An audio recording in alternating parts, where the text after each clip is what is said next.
a leaflet does not do justice really to the experience of completing either a degree or master's program in community and youth work in our department. So we want to reach out and just share that experience in a different way, actually, about what it was like for people when they were studying here, the transformative education, the fun, the creativity. I remember in my class when one of my fellow students went on placement and came back, she described herself as a dormant volcano before she went and did her work placement, and came back and had exploded, had erupted with like knowledge and enthusiasm and just a desire to change things all around her. So that image has stayed with me for 15 years. So I think that's really powerful. And when you hear from our past graduates as we go on, I'm sure you'll experience and feel some of that as well. I'm trying to think what else I need to say to you guys. I've given you a bit of the outline, the practicalities. The third half hour of our session will be a questions and answers. So there's so many of you here on this call this evening, where you'll have that space to ask all the questions that you want, to hear any practicalities about the course. So we'll get to that as well. And afterwards we'll share links to the fees. We have a practical questions and answers document. So we will do that afterwards. I think that's it for the moment in terms of a welcome and an introduction. I'm going to hand over to our staff first, just to quickly say hi and who they are and that they're here. And then I'm going to come around to our past graduates, the 6 past graduates we have. So I'm just going to pick you, Jayne, because you're my top left on my screen. Thanks, Deirdre. It's really wonderful to be here with everybody tonight. An amazing group of passionate activists and analysts and change makers. My role in the department is the first year coordinator for community work and youth work, but I teach across the programs. And my passion really is in the power of radical, critical, popular education to bring about social change in the world. And I apply that in my work here at the department, and also in my work with environmental activists, the environmental justice movement and the climate justice movement. So that's my passion. That's my volcano that is continuing to erupt. Thank you, Jayne. All right, Aidan, you're next up on my screen. Oh, cool. Thanks, Deirdre. Hi, everybody. My name is Aidan Farrelly, and I work in the department mainly teaching on the youth work and youth studies modules, but also I'm the coordinator of the first year master's program this year and the part-time in service undergrad program. And I have been here as a student doing the master's program while working, so doing that part-time in service program. And then also I'm still currently a student actually doing the doctorate as well. So I'm here in all sorts of different ways. So I have been a youth worker for about 14 years, and also then in terms of passionate side projects then along with Debbie and others here to be a very proud founder member of the Youth Workers Collective in Ireland, something that we're working really hard on as well. So really great to see everybody tonight. It's a wonderful event, so looking forward to it. Thanks, Deirdre. Thank you, Aidan. Hilary Tierney. I remembered to come off mute, so that's progress. Hi, everyone. I'm Hilary Tierney. I don't know quite what it means. This evening I described somebody else, not me, as an elder lemon. And then I was thinking, oh my God, does that apply to me in this context? So maybe I am the elder lemon in this conversation. I, too, am a graduate, but from very many decades ago, not quite 40, but about 35. I started as a student in 1985 on a program that did change my life very fundamentally. And gave me a direction for my passion, I suppose. And I was then lucky enough to come back to the department, as a number of my colleagues did, being invited back in to teach a session, which became a module, which became thinking about recruitment, which became thinking about fieldwork placements, which became eventually a full-time job in 2006. So I have pretty much been through a lot of the roles that everybody currently holds in the department. So there is something lovely about the generational sort of the generational dimension of tonight's conversation for the department. That's just lovely. And I currently act as program lead for community work and youth work, and I coordinate the doctoral program. And then I work on a number of our certificate programs, which some people will be familiar with, which are really about trying to work in partnership with the field around sort of specialist elements of education and training, like say global youth work or digital creativity, with Marianne working on say community work in a changing Ireland. That's a significant part of our role as a department, is not just within the academy, but is actually to work in partnership with the field in whatever way really progresses human rights and social justice. So that's me. I'm looking forward to this. Lovely. Thank you, Hilary and Marianne. It's kind of hard to follow the self-professed elder lemon with all of that. I think it might be an insult, so I'd be careful. No, I don't think so. I don't think so when you name it yourself. The other thing I took from what you said, Hilary, was that if we ever ask you to do something as a graduate of the department, the lesson is to say no. So for those of you who said yes tonight, thank you very much. But saying yes, you never know where it might end you up. My name is Marianne O'Shea. I am also a graduate of the department, having done the postgraduate professional qualification like 15 or 16 years ago as well. And my own background then is in community work, and my other kind of background academically and professionally is in international development or global development. So I got a master's in governance and development from the University of Antwerp, which kind of shapes some of the work that I do in the department and beyond.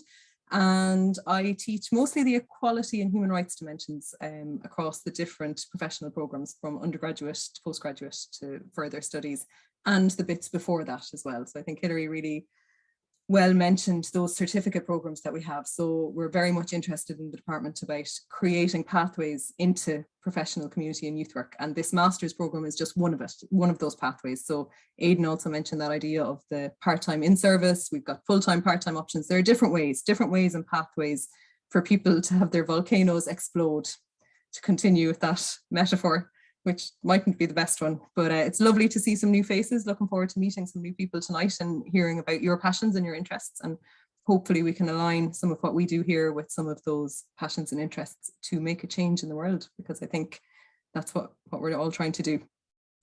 So thank you. That's perfect. Thank you, Marianne, and a lovely way to set up the next bit as well around aligning values for everybody here on the call. So we have 6 past graduates of the department: Jayne Geraghty, who's working with Friends of the Earth, Glenn Keating, who works with Belong To, Catherine Lane, who works with the National Women's Council, Debbie O'Reilly, who works out with the ChillOut project for young people in Waterford, Ruben Hambakachere, who works in Cultur, migrant centre in Meath, and then Lorna Costello is a current master's student, but also working in a project called Outcomers in Louth. So we're going to hear from each of those past graduates now, I guess. Debbie O'Rourke, sorry, past graduates now, and just a little introduction about who you are and why you did the course, and what your passion is in the world, and where you ended up. And then after that, then we will hand over to Siobhan for the in conversation bit. So I'll start with Jayne, please. Thanks so much, Deirdre, and apologies, I'm a little bit choked up, so I hope everyone can hear me okay. Thank you so much for inviting me to be here. It's a real privilege. I know Maria was saying never say yes, but actually it's really nice, and similar to what you've already heard, I think. Yeah, this master's was something that certainly shifted the direction in my life as well. So my name is Jayne Geraghty, and I'm currently working with Friends of the Earth Ireland, and I'm the head of movement building there. And Friends of the Earth is a campaigning organisation, and we're building movement power and campaigning in an effort to uproot systems that create and perpetuate environmental and social injustice. One of the questions that we were asked to kind of talk about tonight was what kind of change we're trying to make in the world, or through our work. And I guess it's very simple for me. The kind of change that I'm seeking, both in my work and in the world, is system change. And by system change, I mean addressing the root causes of social and environmental injustice. And that really means acknowledging the undeniable and historical connection between the current systems of power that we live under and the manifestations of injustice globally. And the way in which the Masters in Community and Youth Work taught me or well, yeah, the way that it taught me and the way that it shaped me, I guess. Well, there's lots of things I took away and learned, but two things I guess I'll highlight are the kind of the why and the how. So why does injustice and inequality exist, and how can community and youth work as a practice help us to tackle these issues? And so in terms of the why, I guess the course really provided me with the conditions to be able to learn about the multiple intersecting systems of power and oppression, their root causes, and to more deeply understand the ways in which these systems have and continue to privilege a few at the expense of the many.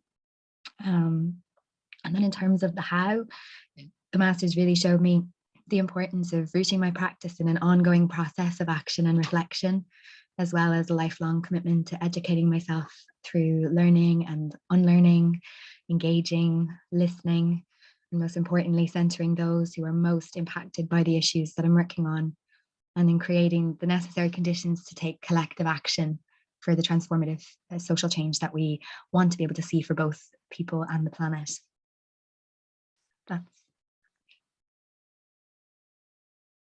That is fabulous. It's very inspiring. Thank you, Emma-Jayne. Glenn Keating. Hi all, how are you? Thanks very much for having me today. So I work in the Belong to Youth Services. I'm just going to give you a bit of background to how I got there, I suppose, and that'll answer some of the questions. So I grew up I was kind of left school in the early 90s. I'm a gay man. I wasn't out at the time. So all my friends were going to UCD and the traditional kind of Dublin universities. It was illegal to be gay really at the time. So I just wanted to get out of Ireland. So I left Ireland. I chose a career in surveying, quantity surveying. So I went down the kind of business route. I was looking at the money route. I wasn't looking really at who I was and my values. So I went to the UK. I just needed to get out of Ireland. So I went to the UK, studied that, and became quite successful at it. So I worked at it for about 10 years. And after 10 years came to a grinding halt because it was a job. It's all about making money. I was able to buy a house. I was able to buy a brand new car, but I was feeling empty inside, really devoid of what my life was supposed to be. So I took a year off and I went around Europe in a yellow camper van. And I was living in the south of France. I was looking at colleges in Ireland, and I came across Meath. I'd never been to Meath, and I came across the HDIP that we did then in youth and community work. And I had spent a couple of summers doing a kind of a form of youth work in the States. When I was in school, I worked in the YMCA camps in America, and I just thought it resonated with me. I really still wasn't kind of sure what youth community work was. So I went for the interview, and I don't know how I passed it, but I did. And I did a great year with Deirdre, was one of my colleagues on the course. And everyone at the time was kind of saying to me, you know, you're in the commercial world, you're earning a lot of money. What are you doing? Why are you making this change? And I was like, I just had to. It was just for myself. I just had to make that change. I didn't feel I was serving life well, and life wasn't serving me well in that career. So I passed the HDIP at that stage, and I worked for a couple of years with Travellers. And then as a gay man, I found Belong To, which kind of felt like I'd found another family. It was a collective people, a collective group of youth workers, leaders, activists who felt the very same as I did, who had the same values as I did. And I just felt like I was home. It's just a remarkable feeling to find an organization that you can work with, that just feels so on the same level, and I suppose the outcomes for young people are the same. So I worked there for 4 years.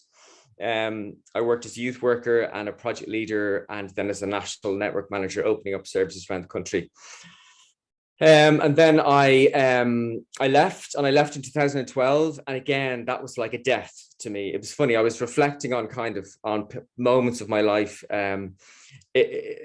on my career so far, and it was so hard to leave. I was emigrating and going to South Africa to live with my husband, but it was like it was like a death.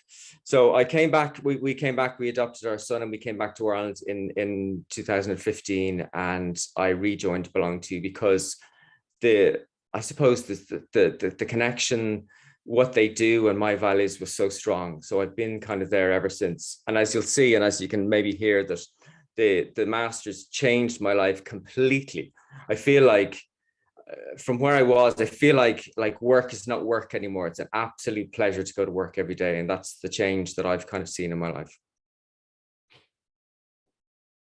Thank you so much, Glenn. Thank you for sharing your personal story and journey. But so often the personal is the professional, you know, and there's can be hard to see a separation between the two. So thank you for sharing that. Absolutely, really powerful.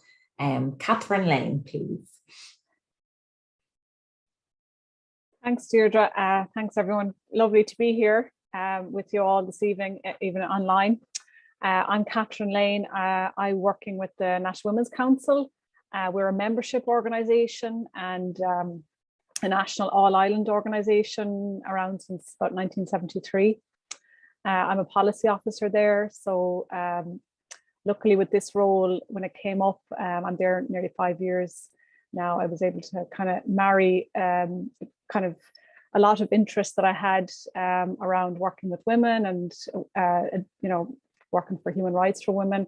And then also my own role is like supporting women at local level, rural development issues, local government work. So it was just a perfect kind of combo for me. So it all came together at that time 5 years ago. And just a bit about, I'm originally from Kerry, living in Dublin now, and very much still very interested in rural issues and issues for rural communities. I borrow off somebody else, you know, I'm not in the rural anymore, I'm of the rural. All my family are still living in Kerry, and so I still feel very much connected there. What else can I say? And I suppose in terms of my experience of doing the course, or how I came to do it, I did the higher diploma actually with Marianne back in about 15, 16 years ago now. And yeah, it does feel, you know, it feels almost trite like to say that it was transformative, but it really was. And I got very effusive about the experience I had on that year. You know, I was living in Limerick at the time, and I was working in a call centre. I had done an arts degree, and as is, I suppose, you know, not to be standard, maybe we'd have to do an arts degree, you know, if you want to be a teacher, no, you don't. Well, then what else do you do? So I was a bit kind of, you know, a bit lost, and I didn't know what I was going to do. But from previous experiences, I suppose, from having done the arts degree, I had a very strong interest in women's history and women's position in Irish society, for example. And then my own background, you know, growing up in quite a traditional, you know, kind of very bubble-like, you know, childhood, but still feeling the irk of, you know, being a girl and all that comes and goes with feeling I'm not getting the same treatment here. You know, for example, I couldn't have been an altar girl. This is a great affront to me, and that ship sailed. And you know, so you know, it came from there. It came from women in my family, my mother, my grandmother, women I worked with in my part-time job. We used to pick mushrooms together. A lot of women who lived in the local area. And it wasn't, you know, it's only afterwards when you think back and you've done courses like this, and you've language, and you've a way to describe that, and you've an understanding of, you know, different experiences in a rural community, and what that was like. And then I was lucky enough to meet a past graduate of Louth, who was, again, just really had great experience doing the HDIP, taught me all about it, really recommended me to do it, urged me to apply, and couldn't have been a better ambassador for the course. And I just felt so lucky when I did apply, and I did the interview. And I remember at the time when we did the interview, we did the group interview, and in quite topical at the time was that citizenship referendum was being run very, very much at that time. I think the vote happened very soon after the interview. And I also remember when I went up to do the interview, and my dad drove me up and all this, and I was dressed in a black, I'd gotten a loan of a black suit off somebody, this real kind of businessy suit, and I felt so uncomfortable in it I was wearing heels and everything, and I walked in and everyone was so casual and kind of and I was like, I totally kind of, got things wrong here about what, because I wasn't comfortable with what I was wearing, but I thought, I better, I wanted to really get this. So I wanted to kind of look the part, and look, the people I met, like still very good friends with Maria, others, a great connection, all the great opportunities. So I could ramble on and on. So that's, I'll leave it there for now. Thanks. Thank you, Catherine. I'm glad that despite your black suit and high heels, you were accepted onto the course. And I have to say, you've given me one of my favorite phrases ever now, the irk of being a girl. Yeah, thank you for that. That's brilliant. And thanks for sharing. I'll come back at the end of the 6 and there's something that's really jumping out at me. So thank you, Catherine and Debbie O'Rourke. Thanks, Deirdre, and thanks everybody. Hello, it's so lovely to see everybody. I'm listening to people and I'm like, like there's just so many shared experiences I can hear. I'm hearing people saying things. And speaking of your suit, Catherine, I will never forget I wore yellow boots to my interview, and somewhere, I don't know whether it's a university thing, but there's a message in the universe that you wear a suit, but I would never wear a suit. And I just wouldn't. And I remember sitting there and everyone else had suits and I was like, what am I doing here?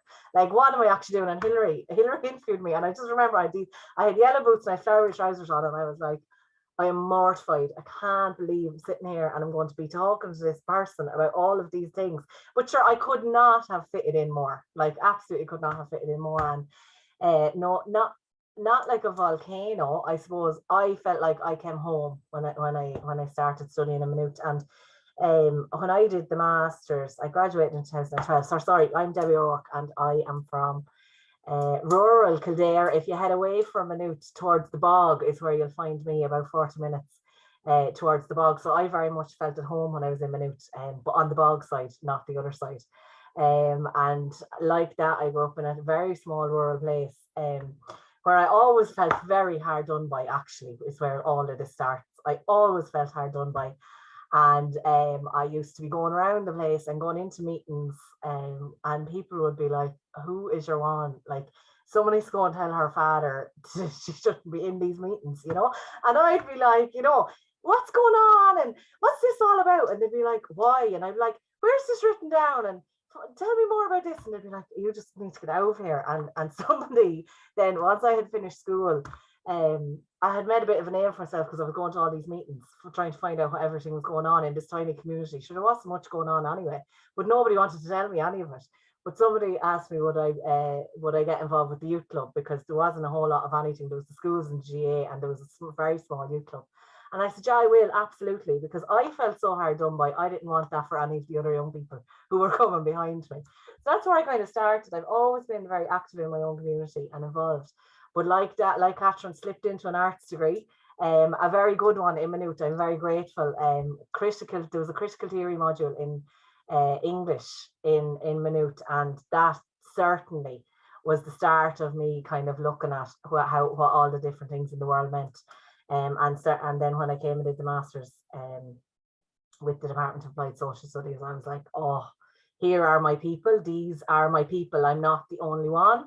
That was a huge realization for me. And then the other one was, in terms of the learning and like the access to like people and thinkers and conversations that happened, I was just like, there's so much more to this than I even realized. But I also remember a huge moment for me was realizing that we made it this way, in terms of the world and inequality, realizing that it's made this way, because I was like, well, if we made it, then we can actually unmake it, or we can do it differently, and I've never moved off that. Yeah, you'd have gray hair and you absolutely, go through it. But definitely that realization that we could change it, or we could do something about the state of the way things were, really, really mattered to me. And I was always trying to either create or be in spaces where things were happening, and people were coming together. to kind of, you know, to figure things out, or to be together in trying to do something about things. So definitely doing the masters changed everything for me. I was nearly a secondary school teacher. Now nobody in my life, not one person ever, was like, yeah, she's going to be a secondary school teacher, and they were right.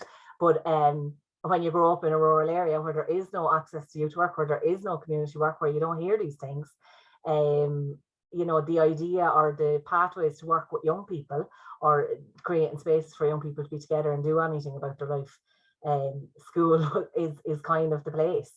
But I segued away because I was actually managing an art shop, and a youth worker come in frantically with a check to spend by this amount of time, and I was kind of going, right, do this, and I was working away in the youth club, and she was like, why don't you do this? And I was like, what do you mean? Like, I didn't even know what she was talking about, you know.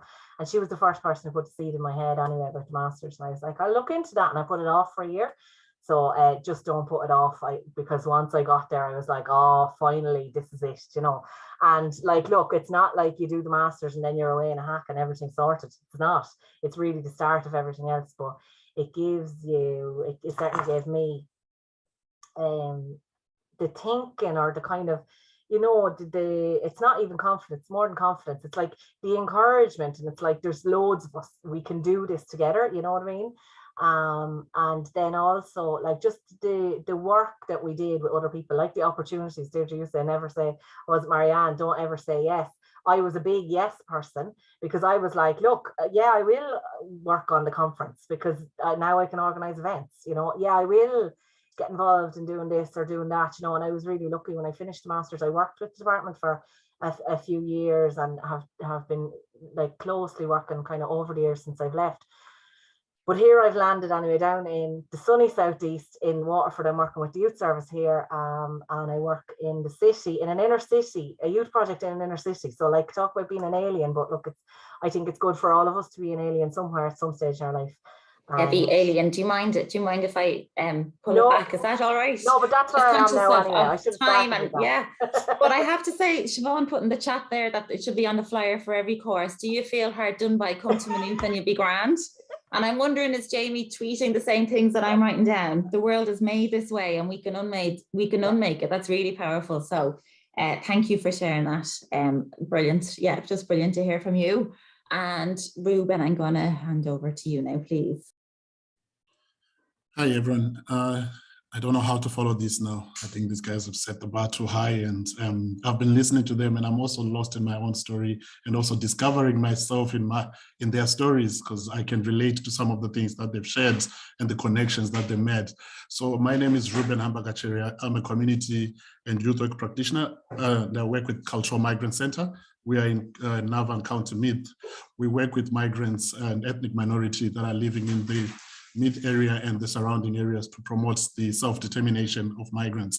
So the change that I'm trying to bring about is to bring the migrant voice into the policy, bringing the migrant voice to policy making. And that's something that I identified by chance. So how I ended up doing community development. My history is, I'm originally from Zimbabwe, and I was in business. So when I came over to Ireland, I went through the asylum process.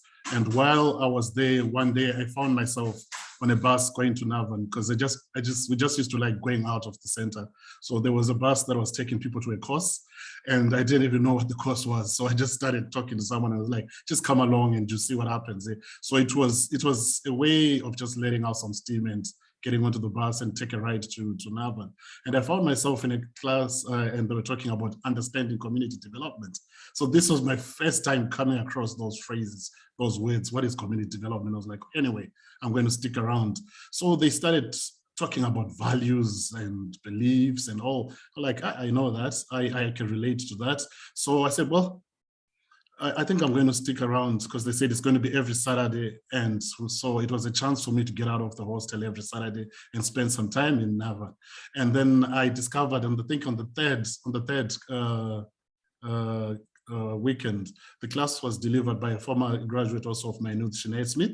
So it was interesting the way she was delivering it. And I found myself liking the language that she was using to challenge a power the power dynamics. I found myself, well, I felt I was oppressed by the system, but I couldn't articulate some of the things that I was experiencing. So I started learning very quickly how to challenge. And I found myself writing letters to the Department of Justice, using the words that she was using. So from then I decided to volunteer to do the same for other people that didn't have the confidence. So I started doing that. And after a while, it was a 13-week course. After a while, she said to me, well, do you want to join a board of the organization that I work for? And I was like, what are you talking about? What is being a board member? Because that was something very new to me. And it's like, yeah, no, you can just, you meet about 6 times a year. And then I said, okay, well, I'll give it a try. I found myself on the board of Cultur. And within 6 months, there was a position, and it was half a day to start off with. And I was like, well, there's nothing that I'm doing for now. I might as well jump in there. So I started working for Cultur part-time. And from there, I grew into the position. So I've been working now with Cultur for 8 years. And we have been involved in a lot of policy. We have submitted a lot of policy submissions, and we've joined a lot of campaigns. And also I want to say a huge congratulations to Siobhan, because I know where it has come from, and a lot of people are going to really benefit from this scheme that has been announced. And my phone won't stop hopping every day. I'm getting calls, and people want to know more. And we are working and supporting the MRSCI to get as many people through this scheme. Yeah, so how I ended up in Meath now is I always admired the way students from Meath spoke, because when you're in Meath, you feel, when you understand community development, there's a language which is coded that only us can experience. So if you're not part of Meath yet, I would encourage you to join, because there's a language that we use that if you're not part of Meath, you will never get it. So you need to get in there to be part of the Meath family. So I found that language very comforting, and I shared it with friends. I was like, you know what? I have never started that level in Ireland, but I'll give it a try. So my wife was in college. When she finished college, I decided to go back to education. So I applied for the BA. I came in for the interview, and I got a call from Hambakachere, and she's like, do you know what? I want to talk to you about the recognition of prior learning and experience. Have you ever heard about that? I was like, well, I don't know what it is, but anyway, I'll give it a try. And she's like, yeah, just because you've been working for such a long time, and there's also some experience that you have in community development, how about you go on for the master's program instead of the BA? I was like, you know what, that would just cut my life, my life in college by about 4 years. So I don't mind jumping onto that. So she's like, okay, we'll give it a try, but you have to make some submissions, and you have to write, and you have to apply. I was like, whatever it takes. So I went on to that, and I got a lot of support from other staff in Meath. And like Debbie and the others have said, if you say yes to Meath, you can never say no. So I said yes, and I found myself being dragged by Hilary and Morris into becoming a research assistant. I'm happy to be part of that. You know, you can never go away from this family. There is the language and the values that are taught in Meath that become part of you. So for me, work is normal work. It's part of my life. I cannot separate the professional from the personal. So I would say being a graduate from Meath extends the language of use when challenging policy and also informing policy. And also it helps you in addressing issues that could be either personal. Like there are things that I believe if I had not gone through this, because like I think my life is changed a lot since I went from the master's program. I'm living in a different world. There's a privilege that comes with it. And I can see that the recognition of my work before I was a graduate is actually, it has increased so much. And I am called into spaces where before I had the MSocSc on my name, I was not being called to those places. But now just adding those 6 letters to my name, I find myself being acknowledged in many areas. And I say it's a good feeling, but as well, it is bringing that voice, which is often unheard, to the table. And also, I think I'm a role model for my own community, and I want to champion as many people to go through this process so that they can get what I got, and we can be able to fight the injustice and the social injustice, and also join all the other great people that have gone through the program to challenge all the social injustices in the world. Thank you, Ruben. And again, thank you for sharing your personal journey about coming to Ireland and ending up on the course. Yes, I loved the bit about the recognition of prior learning. Yeah, because it just shows maybe the flexibility in the department in terms of working with each person as an individual when they come to us and seeing what the right path is then. I'm just really struck by the shared naming, I suppose, of values and beliefs. And then by coming to the department and studying the masters, the MSocSc science, as Ruben just referred to, being able to put language around some of those beliefs and values that you have, and being able to articulate with what's wrong in the world, what's challenging in the world, and finding a way to do something about it. It's coming up in everybody's sharing. And the other bit that I'm really struck by is, while it's the same program, it's recognizing value-based, but it's also very much about a person's personal experience and journey, and often experience of being excluded or a passion for something to change. So Jayne mentioned climate and protecting the earth. Glenn spoke about being a gay man. Catherine spoke about being, well, the irk of being a girl, but a woman coming from a rural area. Debbie spoke about being a young person in a rural area and being hard done by.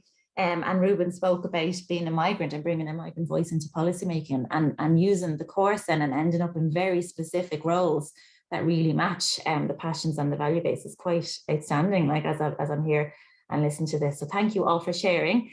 And last but not least, we have Lorna Costello, who's a current master's student, a part-time master's student, and working in Outcomers in Louth. So thank you, Lorna. Thanks, Deirdre. Really feeling like I got the short straw here, being put last. Just saying. Just if I ever say anything to yes again, I'd really like it to be first, so I don't have to follow anyone. So I'm Lorna Costello. Like Deirdre said, I'm doing the master's part-time at the moment, while working in an organisation in Louth called Outcomers. So Outcomers is a community centre for the lesbian, gay, bisexual and transgender community, and my role there is the youth coordinator of our youth service. I suppose I ended up on the master's programme because I ended up working in Outcomers. So I originally did an undergraduate in software development, which absolutely has nothing to do with community work or youth work. And what I found was, while I was doing that degree, to the detriment of my grades, I was spending every spare moment volunteering with young people whenever I could. And so eventually, after I had finished that degree, I suppose, I found myself working in Tesco. And I kind of went, when I leave Tesco, I'm leaving a youth worker, and that's it. I'm not staying here more than 12 months. And so after about 7 months, I left and I actually got the job in Outcomers. So I moved, and it was a really big shock to me that I had thought I was this amazing youth worker that knew everything there was to be. And suddenly I was a paid youth worker and not volunteering. And there was a big gap in my knowledge. So working there really, I suppose, gave me the opportunity to learn and to grow. But eventually, during the lockdown last year, I suppose I found myself with lots of time in my workday to suddenly do trainings and to upskill. And I got to the point where I was kind of like, it isn't challenging anymore. Like, I want something more. Like, there's something here that I feel like I'm stuck, and that I want to challenge myself to not only, you know, for the responsibility to myself to, I suppose, be the best youth worker that I could be, but also, you know, when working with young people, I didn't want to come in with only half the tools in the toolkit that I needed. I wanted to have everything that I could. So I did it around for a few months, and then eventually worked up the courage to ask my manager if she could give me up for a few days a week to go study, and I applied. And so I suppose since I started in the Masters, what I've learned is the language that I've been scared of for many years isn't actually that scary, because it makes sense. And that framework of putting the work that we're doing, not just on the individual person, I suppose, even in my role every day now in work, I used to see it as very much working with that individual young person and getting what they needed. And now I can frame that in a global manner, or in the system where it's supposed to be. But also outside of the classroom, I think the biggest thing for me has been able to see in practice how even in a formal education system, the Department of Social Science in Meath absolutely applies the values all the time. So we are not just another student in the door, you're treated as the individual that you are while reaching the same goal, you know. So I think that's been the biggest learning for me. And I suppose the change that I want to see in the world is, as a young person, I remember feeling like I had to fight for the space just to be myself, you know, particularly as a lesbian woman. It felt like my gender and my sexual orientation were both coming against me in a rural area. And I would like to see a world where no young person has to do that, where there's no fighting for space. The space that you have, you can occupy without having to argue for it or claim it. It's yours and you can be who you want to be within it.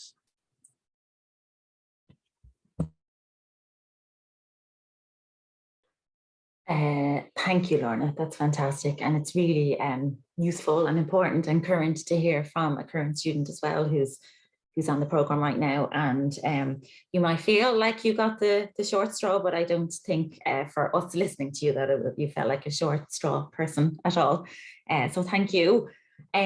Just to acknowledge time-wise, we're kind of a little bit, well, it may be a big bit over time on our introductions and hearing from our past graduates. But I think that's okay, you know, like I'm very conscious of it, and there's a real richness in sharing of experiences and purpose, and a richness, yeah. Like I'm really enjoying it. It's very inspiring, and you know, the purpose of this Zoom meeting is not to inspire me, it's to inspire those who are participating and interested in possibly becoming students here. So yes, so what we'll do is I'll hand over to Siobhan O'Donoghue now. Siobhan is going to host the next bit in conversation with the postgraduates, and really it's about Siobhan hearing from the postgraduates about what they would say to anybody who might apply, about the transformative nature of the master's programme, and kind of going with that conversation then in terms of what our past graduates feel they might like to say to future applicants. And then we will have a shorter questions and answers bit at the end. Like the good thing is with the questions and answers is we have a practical Q&A document we can send out afterwards. We're available by email, by phone. You know, that bit is easy to do as a follow-up, but having everybody here on a Zoom call together and the richness of the sharing and the experience is not as easy to come by. So if that's okay, Siobhan, I will hand over to you to do your amazing hosting of the conversation for the next bit. Thank you. Okay, so thank you very much, and I have full disclosure, and this is exactly what happens when you're a community and youth worker, is that you have to work a little bit on the fly, because I am not as prepared as I should be, which is exactly what you will learn to manage as a community and youth worker, is how to move from the real to the ideal, how to get in the messiness of, I don't know, whether that's working with a group or turning up, you know, to work in the morning and something has happened, or you're realizing that there's some massive kind of injustice happening that literally cannot be ignored, and you have to figure it out basically without a rule book or even a guidebook sometimes. And that is probably the essence of what community youth work does. It helps you to navigate the most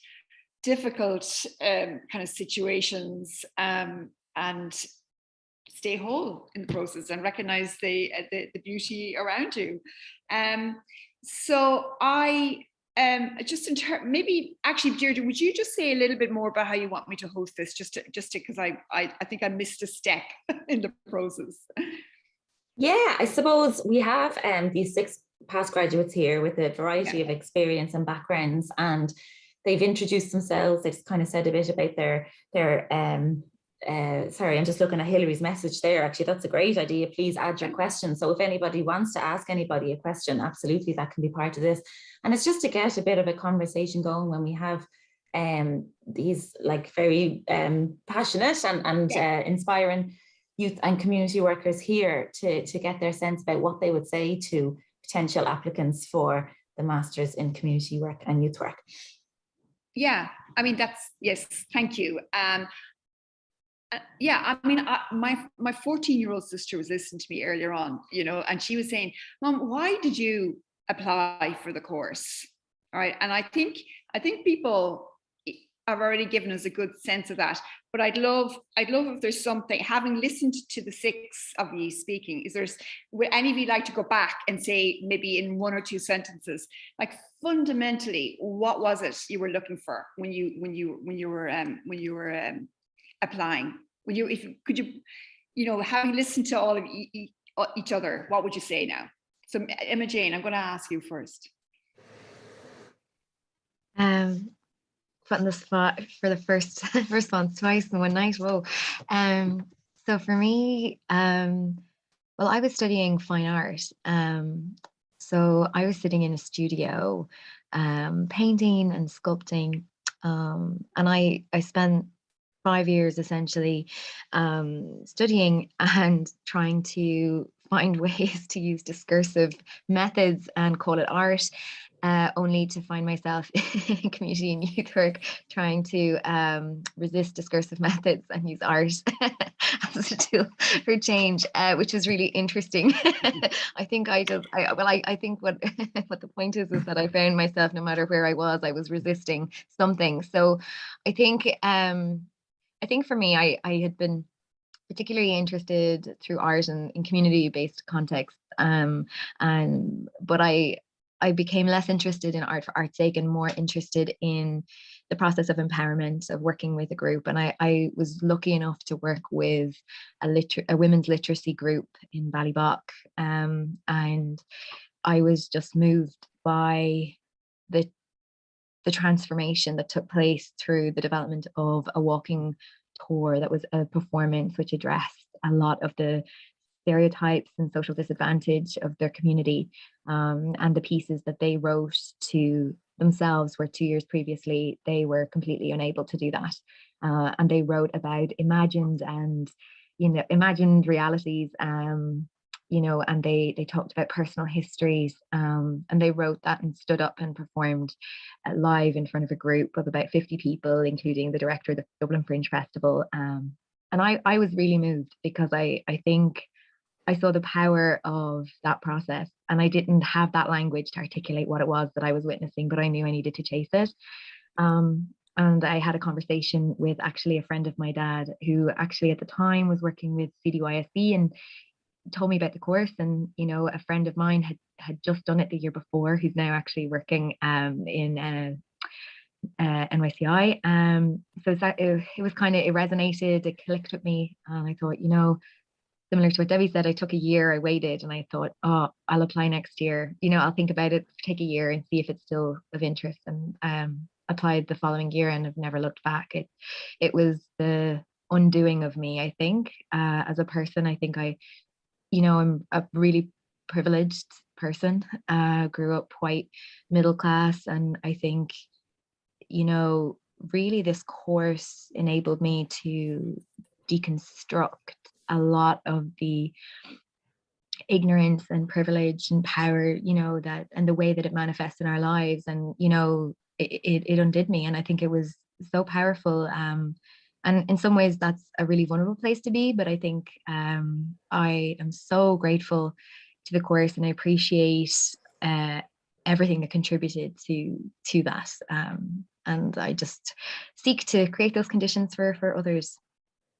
Can I just say, Jayne is the most amazing artist as well, an animator. So and I think what's one of the, what's really interesting, the thread again through what people have said is like the different walks of life, the different starting points.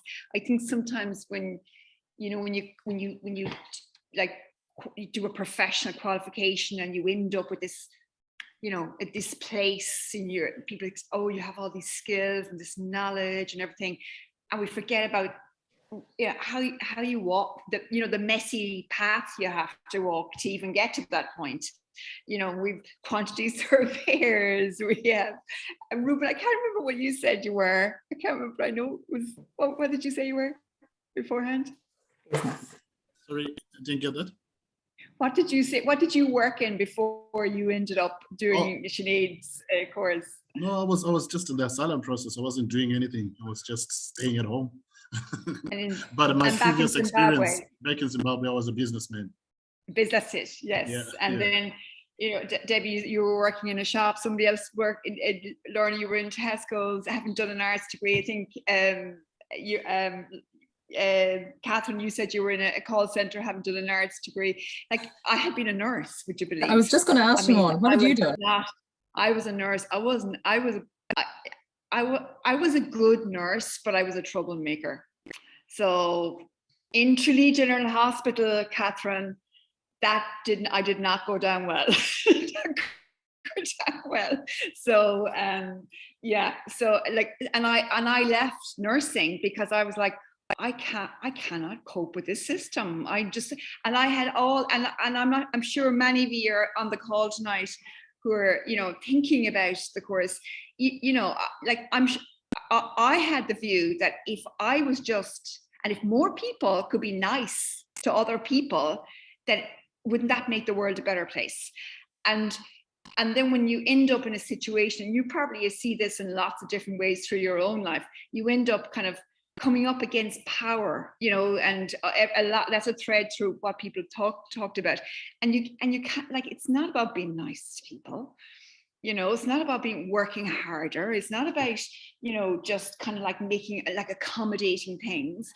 Actually, some of the systemic power injustices that are systemic, I think, as Emma Jane, you said, and have to be, in some way, we have to be challenged. And I had none of that before I went to Maynooth. I just knew that there was something really wrong.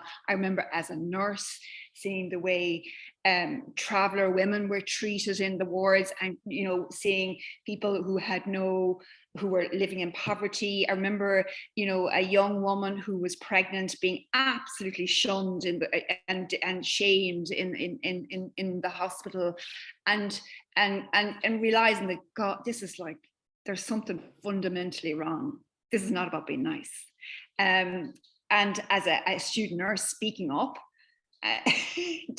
especially to senior medical people, was just unheard of. And I think so. I think there's something in that, and I see a lot of people nodding their heads. And Debbie, I'm going to bring you in here. I don't know, is that something that's resonating with you? Absolutely, and I think, but do you know, Siobhan, I'll come back around to that. Like I needed a job. Like I didn't want to work in an art shop. Like. And I was thinking, what am I going, if I'm always going to be, like you said, Siobhan, troublemaker, if I'm going to be the one strapping the cage, and, you know, people would say to me, you were always like that, even when you were young, you'd always have something to be an arse or elbow to you, you know. And I was like, well, okay, fine. Like, I had fully accepted myself. I was mad about myself. And I was like, well, I'm going to have to find something to do for people like me, you know. And I wanted to, I never wanted to be wealthy or anything like that. I wanted to have somewhere to live, and I want to be able to do, you know, get on with my life. So I wanted a job, and was the real at the core of it. I didn't have money. I didn't come from money. I had to make a bit of money doing something. So, like, I did the masters to get a job, and like, the connection then to the values and that sense of coming home that I talked about, it was just like, oh, I met, like, me and Emma Jane were in class together. The people I met in my class were some way on that course. The people who were teaching us, like, you know, someone would be telling you about a theory, and then all of a sudden they tell you about this piece of work they did, and I'd be like, oh, here, this is unbelievable, you know. Then Siobhan, you taught us, there was all these different people coming in, you know, and then, like, getting involved in stuff. An organisation might need a hand with something, to be a connection to Maynooth. You'd find yourself doing all these different things where you were actually doing it, and that's what's really important. I think it's like, it's not only realising, okay, there's other people who also think this is not okay. It's realising there's something you can do about it, and then it's actually doing it, right? You're sitting in the chair and you're listening, and you're doing your work, and you're doing your essays and your different bits and pieces, but you actually then have to get up and do something about it. And I think placements really bring that around. And I'm actually going to pick that up, because I think that actually is where I think is really, really important. And, like, if there's one thing I will, like, that kind of rings in my ears from my time. And I did the 2-year undergraduate course, and then I went back as a, like what you did, Ruben, and did the advanced, what do we call it again? Advanced practitioner masters. I remember feeling very, very important. Advanced practitioner's route. Yeah, exactly. Yeah, it was a shortcut basically, but it was fantastic. We were also working full time. I mean, we were working hard, you know, and going to college. But I remember the thing about, you know, what just picking up what a number of people have said is like this, that it's not about describing the problems of the world, you know, and kind of getting very kind of like nearly, you know, kind of like knowledgeable about injustices. You know, you like, and it's a bit like once you turn that, you know, once you turn that key in the door, like your responsibility to act and to practice and to do it in a way that actually was about contributing to a more equitable world, as opposed to making yourself feel cozy and small with all this knowledge that you've got. And I think that was, to me, always that tension that sometimes it was hard to live with that, because, like, you know, again, yeah, I was very privileged, you know, Irish woman with all this power and privilege. And I was thinking, oh my God, I can't walk away now. I have to use my privilege in a way to help to kind of unravel the inequity and to take action and to practice. So I suppose, and I think the placements are really critical. This was like a defining difference, but for me, between Louth and actually a lot of other places. And even to this day, when Maynooth students come knocking on the door for placements, I will always say yes, because the Maynooth students from Maynooth always come with a level of kind of, well, you know, even like analysis, know-how, understanding of even how to kind of maybe interact in the workplace. That's actually it's quite noticeable when, you know, in terms of the quality of students coming from Maynooth. So I just wanted to say that as well. So I'm just wondering, Glenn, would you say anything about your experience going on placements? And let's talk about placements for a minute, because I think that's such a big part of that. Absolutely, process. yeah. Thanks, Siobhan. Yeah, I was in the HDIP, which was the 1 year, which was very crammed with an awful lot of theory and stuff. So I kind of came out going, what was all that about? And it's only when you put it into practice does it kind of unravel. But the placements were so part of the course. One placement down I had a community work placement which wasn't that great, but actually even the learning that comes out of the not great placement is really good. But my youth work placement was just fantastic out in Tala, and that kind of formed where I went to, because again, everyone's like, will I do community work, will I do youth work, doing and froing, and that kind of sealed it for me. But I just remember there was a couple of full-time youth workers had been employed in Feroga in Tala at the same time as I was a placement out there, and I was like, everyone thought I was the new youth worker out there, because I was just like, I have so many questions for all of you all the time. I need supervision now. They really were kind of going, I was kind of pushing the youth workers out of the way. I was just hungry for knowledge and supervision. So yeah, very, very a real central part of what Maynooth does is the placement. Yeah. Catherine, where did you go on placement? Yeah, they were really essential part, like you said, Glenn. I went. When I was in Maynooth, I was living with my uncle in Clondalkin, so I got a placement in a Neilstown with Clondalkin Travellers Development Group. So, you know, just a brilliant project. And Barney Joyce was there at the time. He was the accommodation worker, and now he's the director of the Irish Traveller Movement. And you know, yeah. So it was just. Look, I want to not, like, you know, the way I was brought up and the racism that was so everyday in how we were raised, and how we were, you know, taught to view the traveling community and where we grew up was very real, and there was real prejudice, obviously still very much alive and kicking as well. So it was, you know, and the coordinator, I can't think of her name now, the coordinator who was there at the time, she took the placement so seriously, you know, which is what almost what I try and do as well when the students come knocking on the door. You know, she was just so challenging. She gave me a real opportunity to practice and develop skills. And, you know, I got to know a lot of the travellers living in the area. And, you know, what struck me this week, actually, I was thinking about it because we did a lot of visiting and working with families and that with accommodation issues. And there was a very senior guy in the HSC, social inclusion, who came and did a walk around, you know, with us and the staff. And it was really, he was very shocked and everything about the conditions. And I mean, you know, this back in 2004.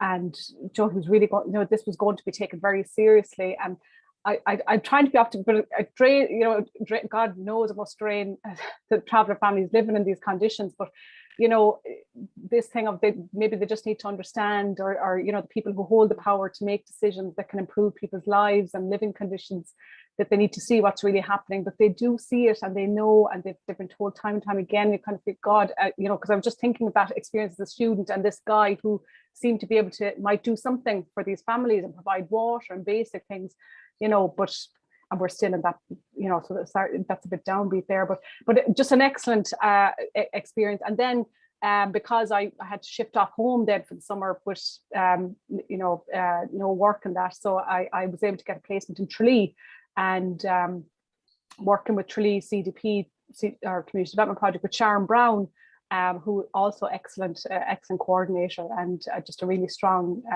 passionate activist.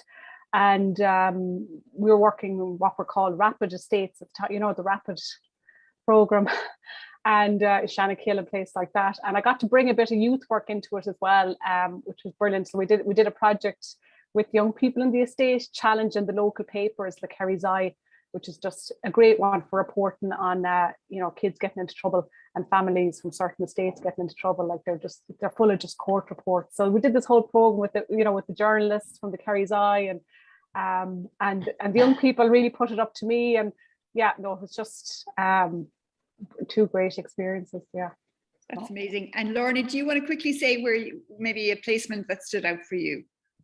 So I'm actually only in my first year, so I haven't done a placement yet. I've been in my second year. Yes. Tell us a little bit then. Can you tell us a little bit about your classmates? So there's 7 of us, which is a really nice small class, to be honest. I think there hasn't been one of us who hasn't said that we're very lucky. Meath is very good at selecting the students that go in the classroom. So we're all very different. I suppose some of us are very loud, and I definitely include myself in the loud part, and some of us are very quiet.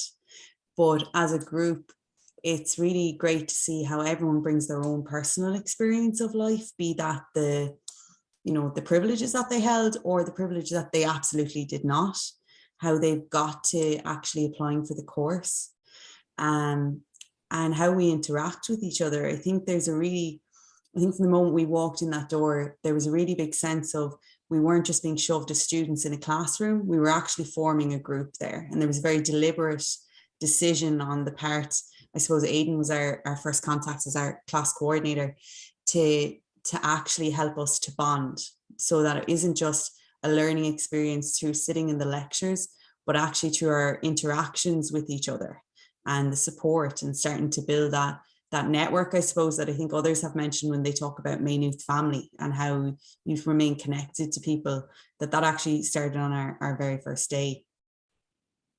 Excellent. Thank you, Lorna. I like the importance of relationships all the way. Like, again, that's something that's really kind of comes through very strongly. Building relationships, lasting relationships, kind of getting you through. Because I think the thing to say as well, and I think everybody's kind of more or less hinted at this as well, it's not an easy ride. Like, this is not like that you rock up and you kind of like somehow or another you do a few modules and you then graduate with a master's and off you go. It's actually and of course you can do that to a point, but actually really if you actually are looking for that kind of transformational experience that everybody here has described, it requires you to put your heart and soul into it. somewhat as well. But the thing that I'd love to hear a little bit about from maybe some of our panel is about what I call like the guardrails. Like, you know, if you think about the guardrails that hold you, you know, when you're going through those rocky patches, both when your values are being kind of like, when you're, you know, I always like, it's like being in the washing machine a little bit, when you're, that whole process of, you think you know yourself, and then you start this values process, and you're like, oh my good God, everything I thought I stood for, I knew, is actually a little bit needs to be questioned here. And then you get through that, and then you're like out in your first placement, and you're like, oh shit, like I really thought I really did know a lot of stuff, and I know nothing. Actually, when you're faced with, you know, the reality of, you know, say racism towards travellers, the way Catherine you described, you know, you can hear it in theory, and then you actually are in there, it's how different it is. Or, you know, when you're trying to, you know, there's just so many different kind of like peaks and troughs in that journey.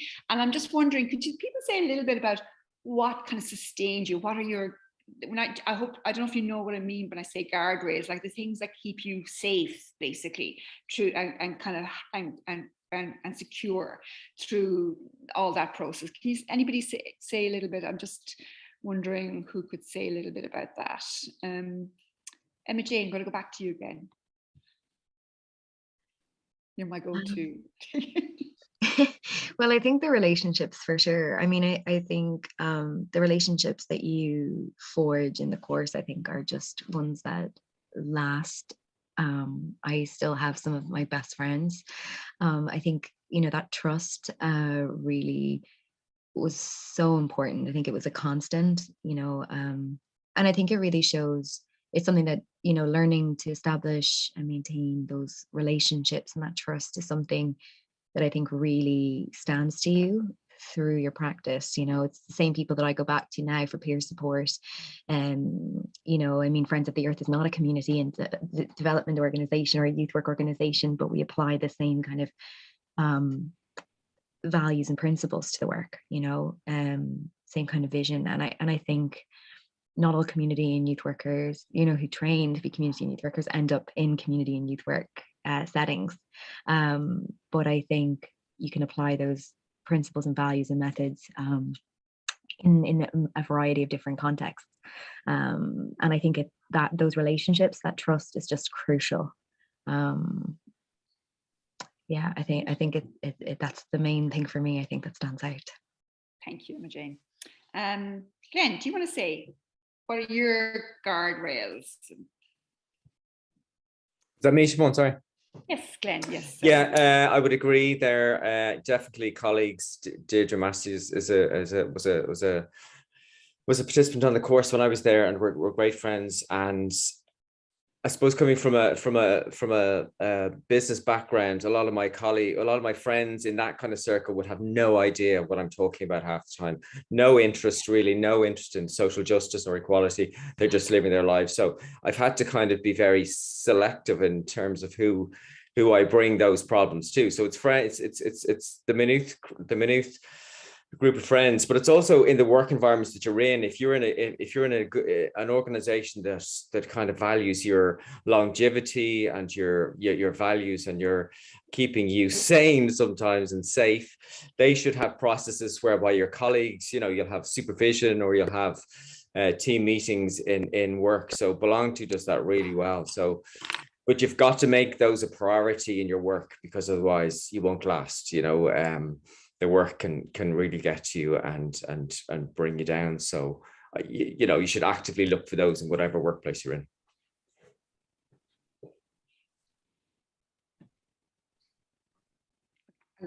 We're gonna move on, Gareth. I'm not sure if it's you or Glenn, if it's you or me.